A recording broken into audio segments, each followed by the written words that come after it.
Hola, muy buenas, ¿cómo están? Espero que anden todos muy bien. Y bueno, el día de hoy vamos a hablar sobre las 20 decisiones, en realidad las 20 peores decisiones que podemos tomar en nuestra vida según la psicología, ¿sí? Pero antes de comenzar, les pido que le den like a este video, que se suscriban al canal y activen esa campanita que está aquí abajo, que es la manera en la cual nos vamos a comunicar, en la manera en la cual les va a llegar todas las novedades a su casilla de correo, ¿sí? Y que por cierto van a haber muchas en las próximas semanas.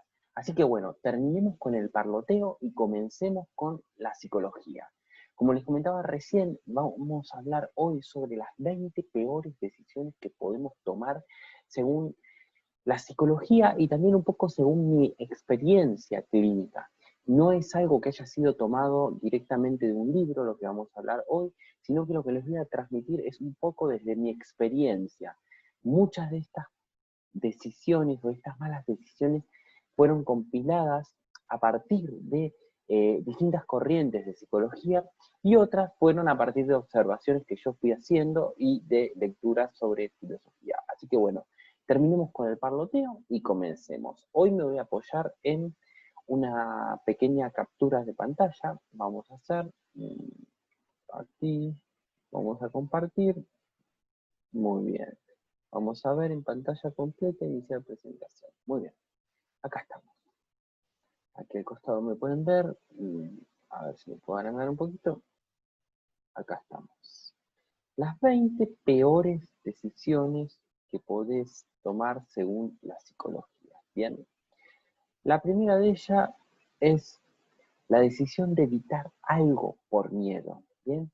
Esta es clave, ¿sí? Y digo miedo percibido, no riesgo real. Acá hay que marcar una diferencia, ¿sí? La evitación es la madre de la perpetuación de cualquier temor. Esto lo sabemos por la psicología, o mejor dicho, por las terapias conductuales, lo hemos aprendido. Cuando yo evito algo por miedo, por ejemplo, le tengo miedo a ir a una entrevista de trabajo, ¿qué hago? Evito esa situación, no me expongo, porque me siento muy mal cuando voy a una entrevista de trabajo, por ejemplo. ¿Qué es lo que hago?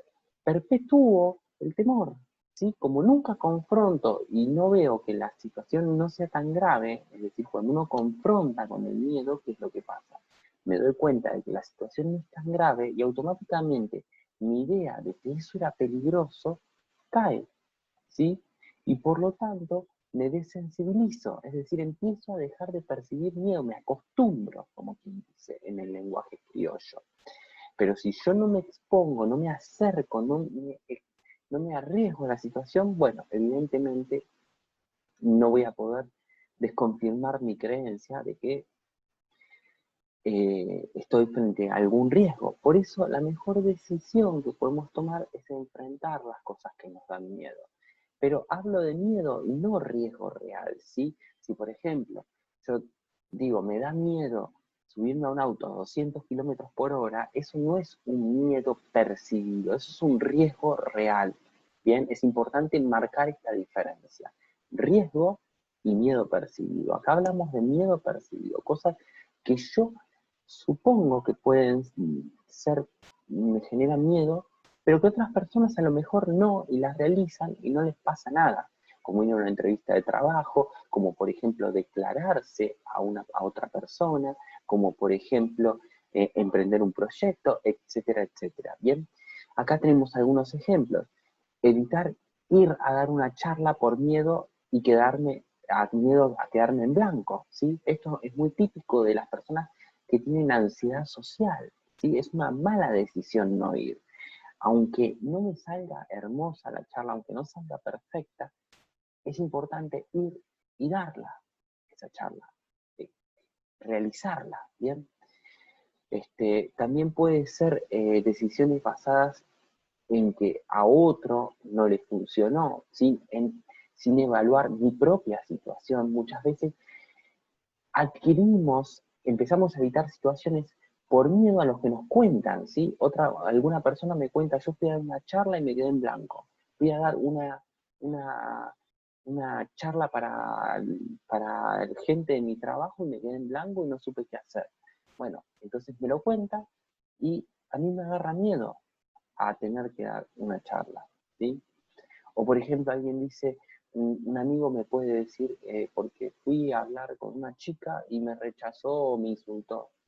Y bueno, y yo escucho eso y a lo mejor empiezo a tener miedo. Entonces tomo la decisión de empezar a evitar esas situaciones. Bueno, esa es una mala decisión, es una de las peores cosas que podemos hacer. Y es la primera mala decisión que podemos tomar. Evitar cosas por miedo, y repito, por miedo, no frente a riesgo real. Bueno, la segunda es decisiones que no contemplen consecuencias a largo plazo. Estas son malas decisiones. Siempre tenemos que tener en cuenta las consecuencias a largo plazo. Y esto es muy típico de las personas, por ejemplo, que fuman, están gobernadas por las consecuencias a largo plazo. Y esto también tiene que ver con el enfoque conductual. Las personas estamos gobernadas, nuestra conducta, por las consecuencias a corto plazo. ¿Sí? Las personas fuman incluso sabiendo que se van a morir por fumar. ¿Por qué hacen esto? Porque el placer es inmediato. La persona que roba, roba porque el placer de tener el dinero es inmediato. Y así podemos encontrar otras. Estamos gobernados por las consecuencias a corto plazo. Comer comidas que nos hacen mal, ¿bien? Por ejemplo, dejar de estudiar siempre porque es más divertido salir a bailar. Esto podría ser un claro ejemplo, ¿bien?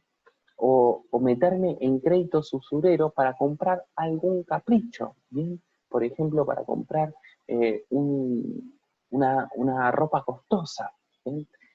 Las personas tenemos la tendencia a estar gobernadas por consecuencias a corto plazo. Entonces, las peores decisiones que podemos tomar son dejarnos llevar por eso y no tener en cuenta las consecuencias a largo plazo. Avancemos un poquito más. Decisiones sobreanalizadas. Esa es otra de las peores decisiones que podemos tomar. Que en realidad no es una decisión en sí misma, sino no arriesgar nada. Justamente, nunca arriesgar. Hay personas que suelen entrar en lo que se conoce como una parálisis por análisis. Esto quiere decir que buscan que la decisión sea perfecta, ¿no? Sobreanalizan demasiado, contemplan todas las variables, controlar todo así, no hay riesgo al tomar la decisión, quieren reducir el riesgo al mínimo posible. Y esto es irreal, porque no hay decisión perfecta, ¿bien? Por tal motivo, nunca se puede controlar todas las variables para que la decisión sea perfecta y no tener ningún tipo de riesgo.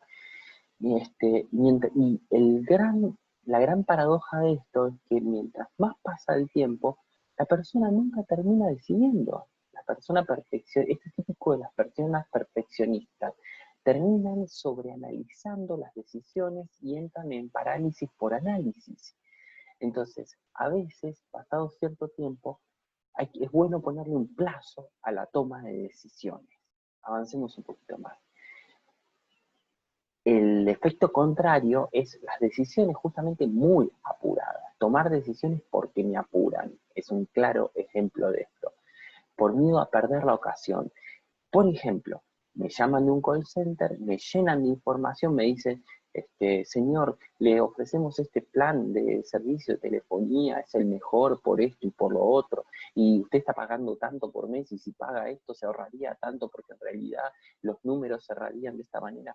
Bueno, en fin, me dan un montón de información, y casi sin procesar nada, me preguntan, ¿qué le parece? ¿Quiere afiliarse al plan? Y yo no sé bien qué decir, y digo, ¿me conviene? Y me dice, sí, bueno, me afilio. Bueno, esto sucede, por ejemplo, los call centers de ventas lo utilizan mucho. ¿Y en qué se basan? Primero que lo utilizan porque funciona. ¿Por qué funciona? La pregunta. Y funciona por la siguiente razón. Tiene que ver con que nosotros podemos procesar muy poquita información. La memoria de trabajo está demostrado eh, en psicología cognitiva, y acá no me refiero a la terapia cognitiva conductual, sino a la psicología cognitiva que estudia los procesos básicos como la atención, la memoria, el pensamiento, etc. que la cantidad de dígitos que puedo manejar de información es muy poquita en el tiempo, serán entre 5, 7, 8 dígitos aproximadamente como mucho de información. No puedo manejar más información que esa. Entonces, si a mí me bombardean con información y a una velocidad muy rápida, la realidad es que no la puedo procesar, ¿sí? Muchas personas toman la decisión con muy poca apurado y con mucha información en el momento. Y la realidad es que a veces es necesario poder procesar la información, tomarse un tiempo. Yo siempre les aconsejo a mis pacientes, cuando tenés una decisión importante, lo mejor que puedes hacer, por ejemplo, te ofrecen una propuesta de trabajo, vas a una entrevista de trabajo, te dicen un montón de información que uno ya se olvidó muy rápidamente, pero antes de parecer un tonto, ¿qué hace uno? Por ahí termina tomando una decisión, bueno, acepto el trabajo, o bueno, no, mejor no. Y a veces es mejor, ante estas situaciones, decir, bueno, no, es una decisión importante, dame tiempo y te aviso, ¿sí? Y ese tiempo es el que yo necesito para procesar la información. O déjamelo pensar, llámame dentro de 3 días, en el caso del call center. Y te digo lo que pensé. O sea, no hay apuro en esos casos. No estamos hablando de entrar en una parálisis por análisis como la anterior. Bueno, el siguiente mala decisión es decisiones guiadas por la sed de venganza. Y esto suena raro o puede sonar tonto, puede sonar hasta de película, pero lo he escuchado muchas veces y por eso amerito un ítem. La idea de creer que si alguien me hace algo, me hace una injusticia, ¿no? Hace algún tipo de injusticia, hacer algo igual o peor va a generar justicia o un equilibrio en el mundo. Generalmente el problema de esto es que agravamos el problema, ¿sí? Esto tiene que ver con lo que en psicología cognitiva, en terapia cognitiva, se llama la falacia del mundo justo, ¿no? La creencia del mundo justo, que el mundo tiene que ser justo y si no, uno no lo soporta. Y también tiene que ver con esta idea del ojo por ojo, diente por diente. Bueno, hay muchísimas cosas que están dando vuelta en torno a este tipo de comportamiento. Y es muy común ver gente que incluso en la calle toma justicia por mano propia, ¿no? Me rayaron el auto, entonces voy y le pego al otro, como si eso fuese a arreglar algo, ¿no? Eso fuese a solucionar, ¿me va a arreglar el auto? No, la verdad es que no, va a seguir rayado y encima voy a tener un segundo problema, que va a ser, por ejemplo, que vamos a terminar en la comisaría los dos. Entonces las decisiones guiadas por la sed de venganza o, o una suerte de justicia utópica no son nada buenas en general. Las decisiones delegadas, la decisión delegada es otra mala decisión, o que otro tome la decisión por mí, dejarle al otro que tome la decisión por mí, ceder mi responsabilidad de decidir. Entonces, si no me gusta lo que deciden, me siento doblemente mal después. Es decir, cuando el otro toma la decisión y encima no me gusta, me siento doblemente mal, porque encima no elegí y no me gusta la decisión que tomó el otro, ¿sí? Uno se empieza a reprochar a sí mismo generalmente después de delegar la decisión. Si no me llega a gustar el resultado, se reprocha a sí mismo, ¿por qué no decidí yo? ¿No? ¿O para qué lo dejé al otro? Bueno, me hubieras delegado. Decisiones que no contemplan las consecuencias a corto plazo. Bien, esta es un poco parecida a una de las primeras que veíamos antes. Por ejemplo, aplazar todo beneficio presente, este es al revés de la que veíamos antes. Antes hablábamos de la persona que, por ejemplo, elige consecuencias a corto plazo y no contempla las de largo plazo. Por ejemplo, elegir irme a bailar el fin de semana en vez de quedarme estudiando un examen para recibirme de una carrera, ¿bien? O terminando un trabajo que va a ser muy importante para mí en el futuro. Ahí no contemplo las consecuencias a largo plazo y estoy gobernado por consecuencias a corto plazo. Pero también centrarse demasiado en consecuencias a largo plazo es un problema, y eso es muy típico de las personas obsesivas, que procrastinan todo beneficio presente, ¿bien? Por alguna gratificación futura. Por ejemplo, no salir nunca un fin de semana con un amigo porque interfiere con los estudios, ¿bien? Hacerlo sistemáticamente, procrastinar siempre el presente en pos del futuro, termina siendo de que uno viva en el futuro y se pierda absolutamente toda gratificación presente. Es decir, gastar el presente a costa del futuro. Bien, esto es un problema, porque si lo hago sistemáticamente, nunca vivo, siempre va a ir por lo que va a venir, por lo que va a venir, por lo que va a venir y nunca viene. ¿Sí? Este, Otra es las decisiones apuradas. Bueno, esta ya la vimos, avancemos un poquito más. Decisiones guiadas por la sed de venganza, las vimos. Decisiones delegadas o que el otro tome, bueno, esto ya lo vimos. Decisiones que nos sacan de control, ¿bien? Estas tienen que ver con decidir sobre algo que se me va a ir de las manos. Es decir, cuando decisiones que implican consecuencias que se nos va todo de las manos. Por ejemplo, solo elijo la iniciativa, pero no las consecuencias. Las consecuencias se me escapan de mi control. Por ejemplo, tomar alcohol y salir con mucho dinero o tomar alcohol y salir manejando con el auto. Bien, yo elijo la decisión de tomar alcohol, pero se me va a terminar yendo de las manos, sí o sí, bien, si salí con el auto. O por ejemplo, acelerar un auto de carreras, bien, sí, bueno, mi decisión implica acelerarlo, pero implica una consecuencia que se me va a ir de control muy rápidamente en el corto plazo. Como por ejemplo que no lo voy a poder manejar porque no sé cómo manejarlo ese auto. Otra decisión mala es la decisión de falsa atribución, le puse este nombre. Todas son nombres que yo les inventé. Pero, ¿en qué consiste la falsa atribución? Son decisiones que le corresponden en un 100% a otra persona, y no me implican a mí, son de otra persona esa decisión, pero igual me las atribuyo a mí mismo. Por ejemplo, una madre que dice, yo ya decidí que mi hijo va a ser abogado cuando sea grande, ¿no? O que va a ir a tal escuela. Bueno, hay que ver si quiere ir a tal escuela o si quiere ser abogado. O por ejemplo, una mujer que dice, una chica que dice, yo ya sé que quiero un novio guapo, ¿no? Un novio lindo. Bueno, o un novio con dinero. Y eso depende del otro, no depende de mí. ¿Sí? No es una decisión mía. Bueno, tenemos más. A ver, me voy para acá abajo. Decisiones que comprometen a los demás. Este es un clásico. Son decisiones propias que suponen que los demás deben hacer algo también. Y no son previamente pactadas con el otro. Bien, por ejemplo, no, una persona que dice, no hay problema si me quedo hasta tarde en el bar, si igualmente a la vuelta paso por la casa de Pedro y Pedro me deja quedarme a dormir. ¿Sí? Este, o por ejemplo una persona que dice voy a ayudar a hacer el tratamiento a un familiar. Capaz que el familiar no quiere hacer el tratamiento. O en el caso de Pedro, capaz que Pedro no quiere que yo vaya a la casa de él.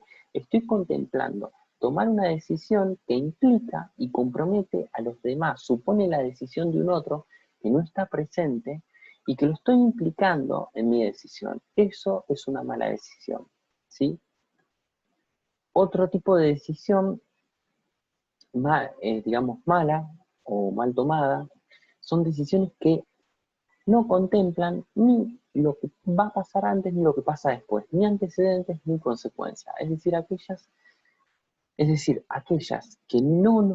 decisiones en las cuales no nos preguntamos ni por qué las tomamos, es decir, cuáles fueron los antecedentes, qué la motivó esa decisión, ni tampoco para qué la tomamos, con qué objetivo. ¿Sí? Esto suele ser un problema. No preguntarnos qué me llevó a mí a tomar la decisión o con qué finalidad la tomo. Bien. La otra es otro tipo de decisiones malas, por llamarlo de alguna forma, son decisiones riesgosas. son aquellas que nos ponen en riesgo objetivamente peligrosas. Ya no hablamos, como al principio, de miedo percibido, hablamos de riesgo. ¿Sí? Y esto hay que separarlo muy bien. Miedo y riesgo no es lo mismo. Riesgo es objetivo, ¿sí? Habla de la cualidad del mundo y no de cómo yo percibo, ¿bien? El miedo es una percepción mía, el riesgo es una cualidad de algo del mundo, ¿sí? Entonces, decíamos, decisiones riesgosas son aquellas que nos ponen objetivamente eh, frente a peligro. Perder un trabajo es un riesgo percibido, pero lesionarme es real. No tomar un medicamento, etcétera, ¿bien?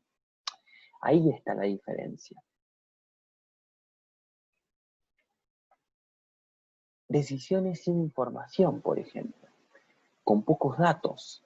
Esta es otra mala decisión, cuando tomo decisiones con pocos datos, como decíamos, eh, o guiados por emociones, esa también es otra mala decisión que quizás ameritaba un ítem aparte. Las emociones del momento, las corazonadas o algún prejuicio. Por ejemplo, decir, bueno, me compro una casa porque me gustó, ¿no? Y a lo mejor es una pésima inversión. Bueno, decisiones rígidas, esto es otro clásico que vemos los psicoterapeutas, porque si hay algo que caracteriza a las personas que llegan a la psicoterapia es la rigidez. Decir algo que no puede cambiarse sobre la marcha sin importar lo que ocurre, porque ya tomamos la decisión, ¿sí? No puede retractarse. Por ejemplo, decido emprender un viaje, me enfermo, pero en vez de ir al médico, decido continuar con el viaje porque ya lo decidí, ya lo pagué. Creo que es clarísimo esto, ¿no? Las decisiones rígidas. Estamos rodeados todo el tiempo de personas rígidas en sus decisiones y muchas veces nos vemos, estamos defendiendo incluso posturas porque ya tomamos una decisión. Esto es bastante común. Decisiones por influencia social. Bueno, esto es un clásico, la psicología social ha hecho experimentos, esto, el experimento de Ash, no sé si lo conocen, es un experimento donde se muestran 3 líneas de 3 tamaños diferentes, se le pregunta, se pone a 4 personas, 3 son cómplices, uno es una persona que es, digamos, un participante, y los 3 cómplices dicen que cuando pregunta al experimentador cuál es la línea de las 3 líneas que demuestran la línea más alta, todos los cómplices dicen la mediana. Entonces la persona que es la persona del participante, el participante que no sabía que eran cómplices, termina diciendo lo mismo, incluso sabiendo que la línea que estaba eligiendo era incorrecta. Lo hizo por presión social, por influencia social, y quedó demostrado de manera empírica, por un experimento. Bueno, entonces el experimento de Ash nos muestra que las personas tienden a elegir lo mismo que el entorno, aunque no piensen lo mismo.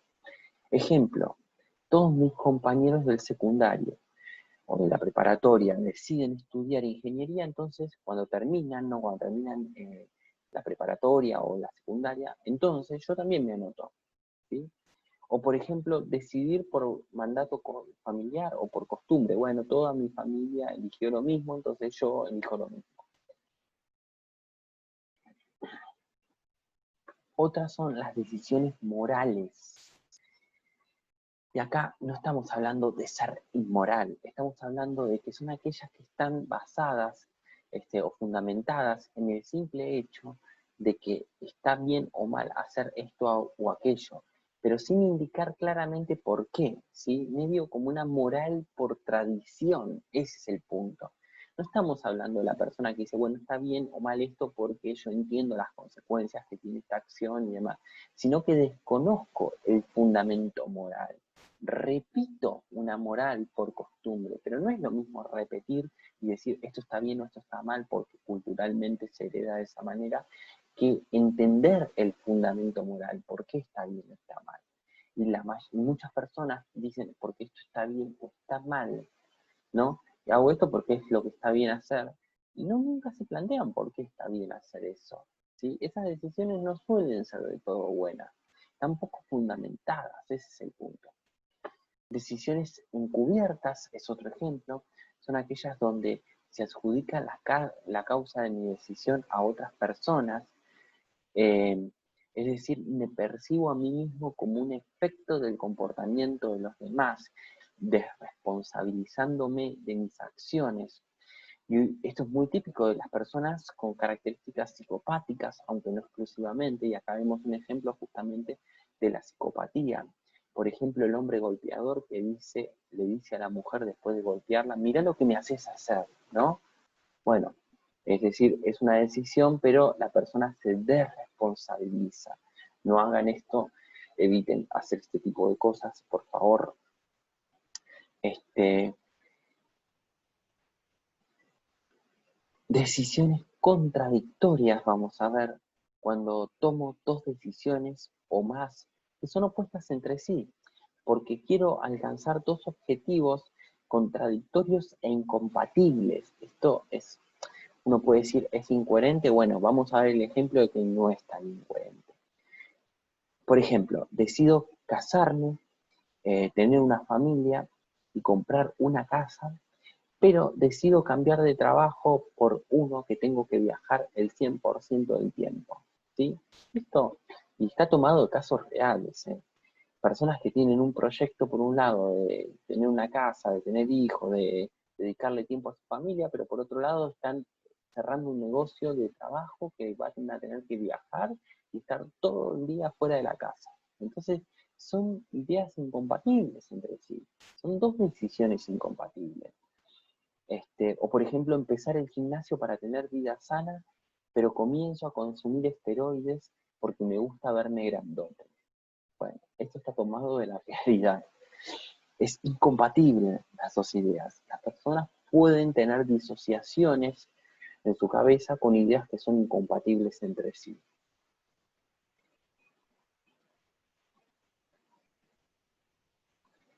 Decisiones que no contemplan los medios de ejecución. Este es otro clásico de clásicos.